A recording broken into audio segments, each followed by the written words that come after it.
అందుకే ఎంత ఒత్తిడి వచ్చినా వెనక్కి తగ్గకుండా హైడ్రాన్ తీసుకొచ్చి అధికారులను అప్రమత్తం చేసి ప్రభుత్వం దగ్గర ఉన్న లేక్లకు సంబంధించి చెరువులకు సంబంధించిన వివరాలను సేకరించి full tank level, buffer zone, అదేవిధంగా క్యాచ్మెంట్ ఏరియాలో అంటే నాలాలు ఏవైతే ఆక్రమించుకున్నో వాటి అన్నిటిని కూడా తొలగించే కార్యక్రమం చేపట్టినాం. ఇవాళ ఇది జిల్లాలకు కూడా విస్తరించాలి అని చెప్పి డిమాండ్ వస్తుంది. నేను అనేది ఏంటంటే హైదరాబాద్ పరిమితిలో ఒక ఏర్పాటు చేసిన యంత్రాంగము జిల్లాలలో కూడా మీరు ఇట్లాంటిది ఒక సిస్టమ్ని ఎవాల్యుయేట్ చేసుకోండి. ఎవరున్నా తొలగించాల్సిందే. ప్రకృతి మీద మనం దాడి చేస్తే ప్రకృతి మన మీద దాడి చేస్తుంది. ఈ గుణపాఠం జరిగిన సంఘటనల నుంచి మనం నేర్చుకోవాలి. మనిషి అనే వాడికి ఆలోచన చేసే శక్తి ఉంది కాబట్టి ప్రకృతిని మనం చెరబట్టాలని చూస్తే ఆ ప్రకృతి ప్రకోపిస్తే ఏం జరుగుతుందో మనం కళ్ళతో చూస్తున్నాము. అది ఉత్తరాఖండ్ కావచ్చు, లేకపోతే తెలంగాణ కావచ్చు, విజయవాడ కావచ్చు, లేకపోతే హైదరాబాద్ కావచ్చు.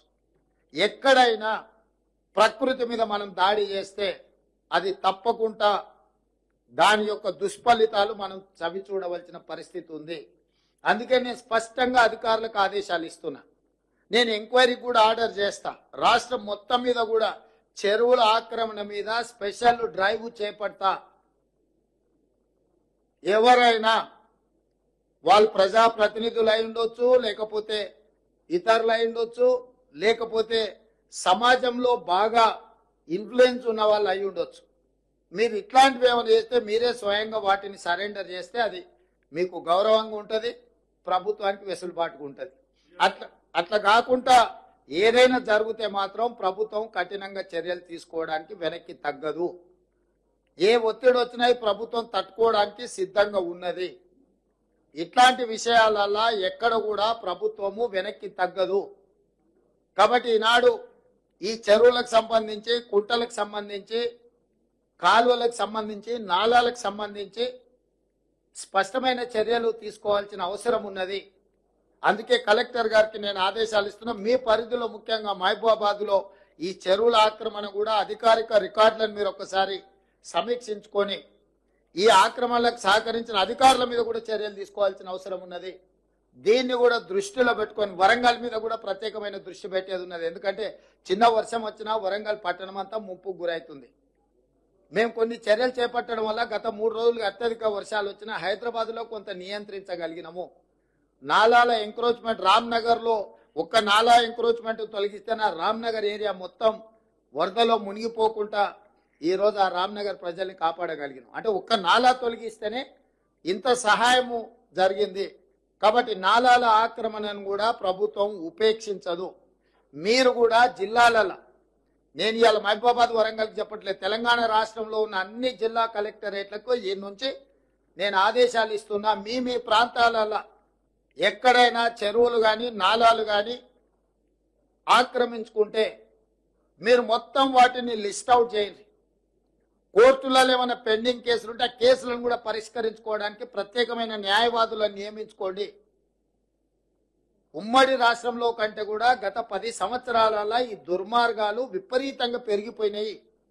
అధికారాన్ని అడ్డం పెట్టుకొని అడ్డగోలుగా ఇట్లాంటివి ఆక్రమించుకున్నారు. నేను నిన్న ఖమ్మంలో తిరుగుతుంటే ఎవరున్నా అక్కడున్న మాజీ మంత్రి ఆక్రమించుకొని మొత్తం కాలువలే ఆక్రమించుకున్నాడు. ఆ నీళ్ళంతా ఖమ్మం ఊరి మీదకి వచ్చి పడి ఖమ్మం ఊరంతా మునగడానికి ఆ మాజీ మంత్రి గారి కారణం నాకు ఫిర్యాదు వచ్చింది. వరదలు వచ్చినా, ప్రమాదాలలో ప్రజలు చనిపోయినా ఒక్క రోజైనా పరామర్శించడానికి వారు బయటకు వచ్చిండ్రా? ఒక్క రోజైనా ఆ కుటుంబాల దగ్గరికి చంద్రశేఖరరావు గారు వెళ్ళిండ్రా? మీ దగ్గర రికార్డు ఉంటే తీయండి. 2014 నుంచి 2024 జనవరి వరకు చాలా సార్లు వర్షాలు, వరదలు, ప్రజలు చనిపోవడం, ప్రమాదాలు జరగడం మనం కళ్ళతో చూసినాం. చంద్రశేఖరరావు వరదలు వచ్చినప్పుడు ఏ ప్రజల దగ్గరికి వెళ్ళిండో ఒక్క ఆధారం చూపించండి. మాసాయిపేటలో రైలు కింద వాడి స్కూల్ పిల్లలు 30-40 మంది చచ్చిపోతే ఆయన సొంత నియోజకవర్గం. పసిపిల్లలు చచ్చిపోతే కూడా ఆ కుటుంబాలను పరామర్శించడానికి ఓలే. ఔటర్ రింగ్ రోడ్డు దగ్గర ఒక వెటర్నరీ డాక్టర్ని ముష్కర్లు ఎత్తుకెళ్లి బ్రూటల్లీ రేప్ అండ్ మర్డర్ చేస్తే కూడా ఆ కుటుంబాన్ని పరామర్శించడానికి ఓలే. మానవత్వం లేని వ్యక్తిగా 10 సంవత్సరాలు ప్రభుత్వాన్ని నడిపిన మీరు ఈ రోజు ప్రజలలో ఉన్న మమ్మల్ని ప్రతి క్షణం ప్రభుత్వం అప్రమత్తంగా ఉండి పనిచేస్తుంది. ఇవాళ పక్క రాష్ట్రంలో మన రాష్ట్రంలో కృష్ణా జిల్లా, ఖమ్మం జిల్లా కౌలపిల్లలాగా ఉంటాయి పక్కన పక్కన. ఒకే రకమైన వర్షము, ఒకే రకమైన పరిస్థితులు ఉంటే అవతలెంత జరిగింది నష్టం, యువతలెంత జరిగిందో ఒక అంచనా వేయండి. ఈ ప్రభుత్వం అప్రమత్తంగా ఉందో లేదో. అవతల నష్టం జరగడం కూడా బాధాకరం. అవతల జరిగి ఉండొద్దు, యువతల జరిగి ఉండొద్దు. కాకపోతే ఈ ప్రభుత్వం అప్రమత్తంగా ఉందా లేదా అనే దానికి ఒక సరిపోల్చుకోవడానికి రెండు పక్కనే ఉన్నాయి. మీరే చెప్తారు అవతల రాష్ట్ర ముఖ్యమంత్రి గారు అప్రమత్తంగా ఉన్నారు, సంతోషం, మంచిది. వారి అనుభవంతో అప్రమత్తంగా ఉండి ఆ జిల్లాను ఆ రాష్ట్రాన్ని ఆదుకోవడానికి ప్రయత్నం చేశారు.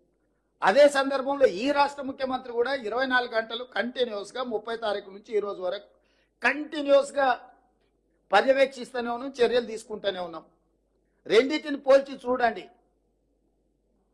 మరి అవతల రాష్ట్రంలో ప్రతిపక్ష నాయకుడు లేకపోతే మా నాయకురాలు షర్మిల గారు ప్రజలకి వెళ్ళి కష్టపడ్డోళ్ళ దగ్గర, ఇక్కడ ఉన్న ప్రతిపక్ష నాయకుడు ఎక్కడున్నాడు? అసలు ఉన్నాడా? ఎందుకు కనిపిస్తలేడు? ఎందుకు మాట్లాడతలేడు? ఆయన కొడుకు ఎక్కడ ఉన్నాడు? అమెరికాలో లేడా? అమెరికాలో జల్సాలు చేయట్లేదా? అమెరికాలో జల్సాలు చేసేటోడు కూడా మా 10 ఏళ్ళ అధికారం అనుభవించి 1,00,000 కోట్లు అక్రమంగా సంపాదించుకొని అమెరికాలో జల్సాలు చేస్తున్నాడు కూడా ఈరోజు ఈ ప్రభుత్వం మీద దాడి చేస్తున్నారు.